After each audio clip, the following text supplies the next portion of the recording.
Hi there, ये ENG 301 business communication की short lecture series का लेक्चर नंबर 14 है। इस लेसन के अंदर आपको मेन पॉइंट्स करवाए जाएंगे और ये स्लाइड भी आपसे शेयर की जाएगी। इसके अंदर सबसे पहले है इंडिविजुअल कल्चरल वेरिएबल्स फूड। सो किसी भी होस्टिंग कंट्री को जिसको आप विजिट कर रहे हैं, वहाँ विजिट करने से पहले ये बेटर होता है कि उसी एथनिसिटी के रेस्टोरेंट को आप अपने कंट्री के अंदर विजिट करें, ताकि आपको आइडिया मिल सके कि वहाँ किस तरह की फूड अवेलेबल है और कैसे सर्व किया जाता है और किस तरीके से लोग खाते हैं। सो जो परसेप्शन है फूड का वो ये है कि आप अवेयर हैं ईटिंग हैबिट से अपने होस्ट के, ताकि असेंशियल है ये एक्चुअली, ये जो है अंडरस्टैंड करना ईटिंग हैबिट जो है होस्ट की, ये असेंशियल होता है सक्सेसफुल क्रॉस कल्चरल कम्युनिकेशन के लिए। और उसके बाद ये कि our table convention should be aware of, यानी कि टेबल कन्वेंशन जो है वो वेरी करते हैं वाइडली कल्चर्स के दरमियान, इंक्लूडिंग उसके अंदर सीटिंग अरेंजमेंट है, यूटेंसिल्स या चॉपस्टिक्स का यूज़ करना, और इवन के जो अप्रोप्रिएट तरीका है नैपकिन्स को यूज़ करने का। और उसके बाद ये कि are there foods you might find disagreeable. So different countries के अंदर, कल्चर्स के अंदर डिफरेंट कुजीन्स है और आप एनकाउंटर कर सकते हैं फूड जिसको आप पाएँ डिसएग्रेबल। सो फॉर एग्जांपल कुछ लोग जो है वो हेजिटेंट होते हैं ट्राई करते हुए डिशेस जो है जिसके अंदर अनफेमिलियर किस्म के इंग्रेडिएंट्स या स्पाइसेस वगैरह शामिल होते हैं। उसके बाद है एक्सेप्टेबल ड्रेस। सो बेटर होता है कि आज पूछा जाए मोड ऑफ ड्रेस जो है एक ओकेजन के लिए अपने होस्ट कंट्री के अंदर, ताकि रिस्क लेने से बचें और जो एम्बेरसिंग किस्म की मिस्टेक है वो ना हो।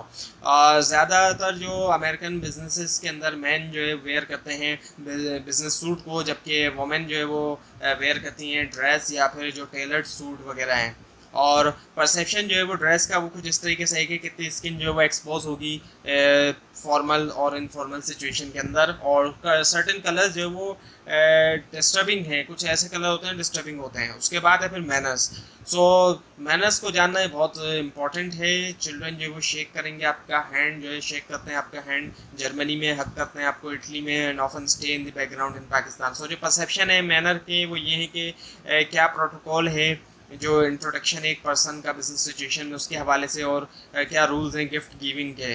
सो डिसीजन मेकिंग, वेस्टर्न कल्चर्स के अंदर जैसे कि यूनाइटेड स्टेट में getting down to business is quickly is highly valued है। डिसीजन मेकिंग में फोकस जो होता है वो एफिशिएंसी के ऊपर है, प्रोडक्टिविटी के ऊपर है, और डायरेक्ट कम्युनिकेशन जो है वो अक्सर जो वो प्रेफर्ड की जाती है। सो अमेरिकन को अक्सर जो वो देखा जाता है as being brusque and curt उनके कम्युनिकेशन स्टाइल में, as the tend to get straight to the point, बगैर किसी ज़्यादा लॉट ऑफ स्मॉल टॉक के या फिर सोशलाइजिंग के।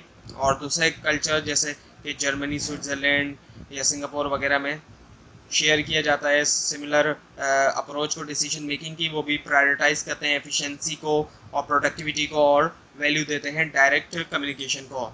सो जो परसेप्शन है डिसीजन मेकिंग की, उसमें is the pattern for decision making consistent, क्या जो पैटर्न है डिसीजन मेकिंग का कंसिस्टेंट है एक कंपनी से दूसरी कंपनी तक, और जो प्लेसमेंट है मेजर डिसीजन मेकर की कंसिस्टेंट है मीटिंग सिचुएशन के अंदर, और इज एन इंडक्टिव और deductive pattern of decision making preferred, क्या एक इंडक्टिव और डिडक्टिव पैटर्न जो डिसीजन मेकिंग का प्रेफर्ड किया जाता है। So except cultural differences. So study किया जाए अपना कल्चर, सीखा जाए दूसरे कल्चर्स के बारे में, बुक्स के ज़रिए बुक्स रीड की जाएँ, आर्टिकल्स रीड किए जाएँ, वीडियोस देखी जाएँ, और दूसरे रिसोर्सेज जहाँ से भी पता चल सके वहाँ से। एनकरेज किया जाए एम्प्लॉयज़ को कि वो डिस्कस करें कल्चर कस्टम, और जजमेंटल होने से अवॉइड किया जाए। क्रिएट किया जाए एक फोरम ताकि टीच किया जाए एम्प्लॉयज़ को कस्टमर के about the customers of all cultures, customers के बारे में तमाम कल्चर्स के represented in the firm's reader forum.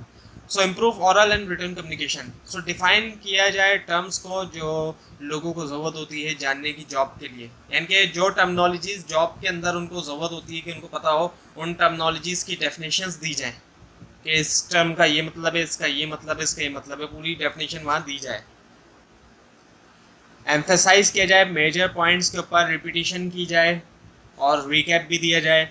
Familiar words जो होते हैं उनको यूज़ किया जाए जब कभी भी पॉसिबल, और कॉन्साइज रहा जाए, यानी कि इतनी ज़्यादा लंबी चौड़ी बात ना की जाए, और बहुत ज़्यादा इन्फॉर्मेशन को कवर ना किया जाए एक ही वक्त में।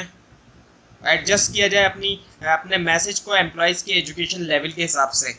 जितना एजुकेशन लेवल है एम्प्लॉयज़ का उस हिसाब से। अब ऐसी टर्मिनोलॉजीज़ का इस्तेमाल ना करें, एक एम्प्लॉय सामने वाला इतना ज़्यादा अगर एजुकेटेड नहीं है तो टेक्निकल टर्मिनोलॉजीज़ को अवॉइड ना किया जाए।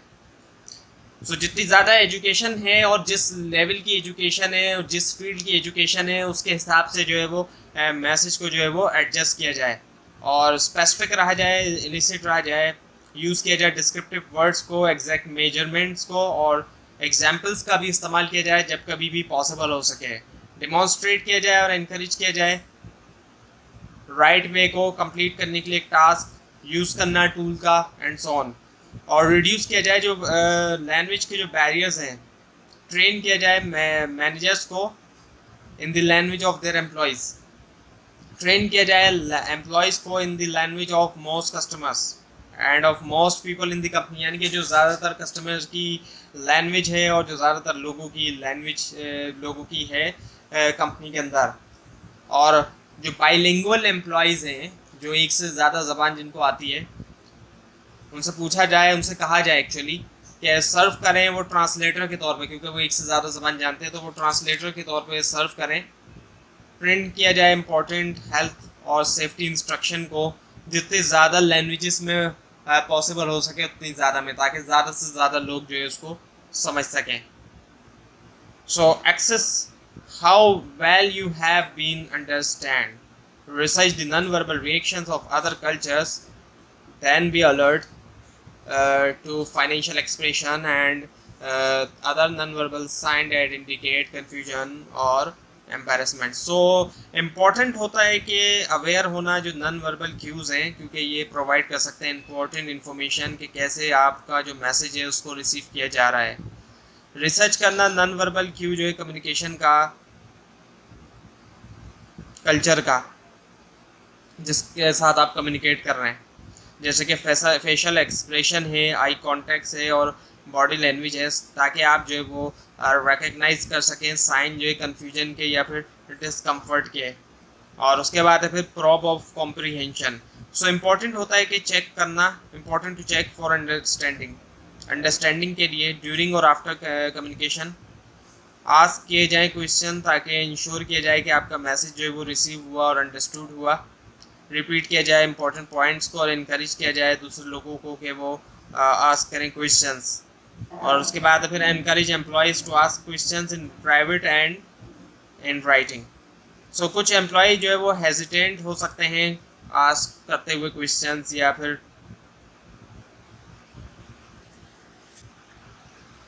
और admit to not understanding in a group setting. So encourage किया जाए उनको कि वो क्वेश्चंस पूछें प्राइवेटली तौर पे या फिर राइटिंग के अंदर, ताकि इंश्योर किया जाए कि वो फुली अंडरस्टैंड करें उस इंफॉर्मेशन को जो कि प्रेजेंट की जा रही है।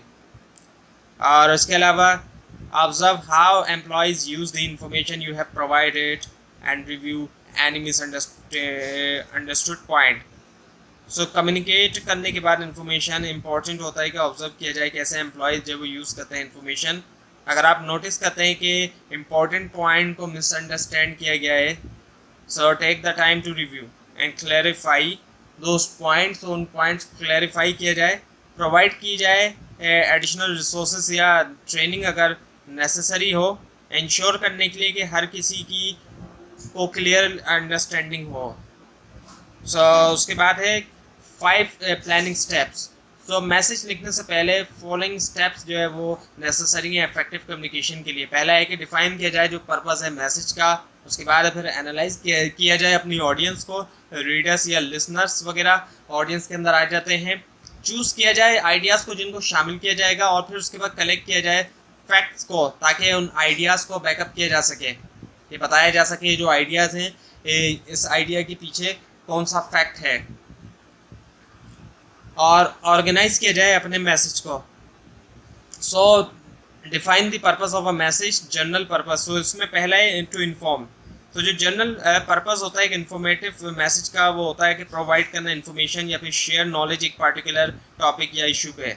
और उसके बाद है टू परसुएट, यानी कि इन्फ्लुएंस करना रेसिपिएंट के ओपिनियन को, बिलीव्स को या बिहेवियर को एक पार्टिकुलर आइडिया, प्रोडक्ट या सर्विस के बारे में। और उसके बाद है टू कोलैबोरेट, यानी कि फोस्टर करना टीम वर्क, कोऑपरेशन और म्यूचुअल अंडरस्टैंडिंग इंडिविजुअल्स या ग्रुप्स के दरमियान। और उसके बाद है फिर स्पेसिफिक पर्पस, यानी कि आपका जो पर्पस है क्या वो रियलिस्टिक है, and is this the right time, क्या ये राइट टाइम है, and is this is the person right person delivering the message, क्या राइट पर्सन डिलीवर कर रहा है message, and is your purpose, आपका पर्पस जो है एक्सेप्टेबल है आपकी ऑर्गेनाइजेशन को। और उसके बाद है कि एनालाइज करना अपनी ऑडियंस को, आस्क योर सेल्फ सम की क्वेश्चंस अबाउट योर ऑडियंस। सो कुछ की क्वेश्चन पूछें आप अपने आप से अपनी ऑडियंस के बारे में कि हु आर दे, वो कौन है, जो ऑडियंस है वो है कौन असल में, किस तरह की ऑडियंस है, वो कौन वो लोग हैं जो ऑडियंस के अंदर शामिल हैं, और उनका प्रोबेबल रिएक्शन क्या है आपके मैसेज के ऊपर, यानी कि क्या ऐसा रिएक्शन उनका जो है वो मुमकिन तौर पर रिएक्शन होगा उनका आपका जो मैसेज है उसके हवाले से, and how much do they already know about the subject, और जिस सब्जेक्ट पे आप बात कर रहे हैं ऑलरेडी उनके पास कितनी नॉलेज है, जो नॉलेज आप प्रोवाइड कर रहे हैं उससे पहले उनके पास ऑलरेडी कितनी नॉलेज है, and what is their relationship to you, और आपके साथ उनका क्या रिलेशनशिप है आपके साथ।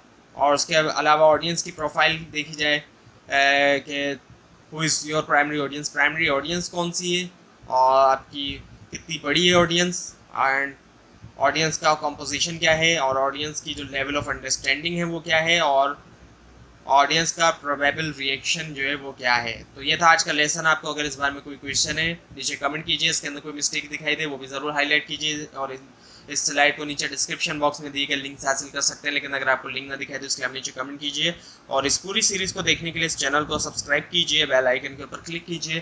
Thanks for watching this video.